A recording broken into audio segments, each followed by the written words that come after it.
മുഖ്യമന്ത്രി ഈ കാര്യത്തിൽ മൗനം പാലിച്ചതുകൊണ്ട് കാര്യമില്ല.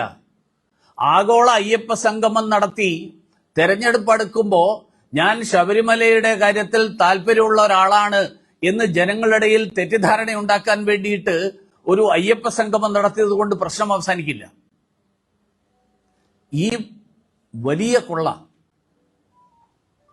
ഒരുപക്ഷെ ഇന്ത്യയിൽ ഒരു ക്ഷേത്രത്തിലും ഇതുപോലെ ഭക്തർ പരിപാവനമായിട്ട് കണക്കാക്കുന്ന ഒരു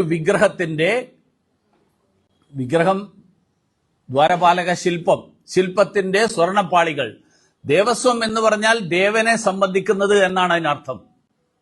ആ ദേവനെ സംബന്ധിക്കുന്ന സ്വത്ത്, ആ സ്വത്തിൽ ഇത്ര വലിയ കൊള്ള നടന്നിട്ട് സർക്കാർ ഒഴിഞ്ഞു മാറുന്ന സമീപനം, ആ സമീപനം സർക്കാർ അനാവശ്യമായിട്ട് പ്രശ്നങ്ങൾ സൃഷ്ടിക്കുകയാണ്.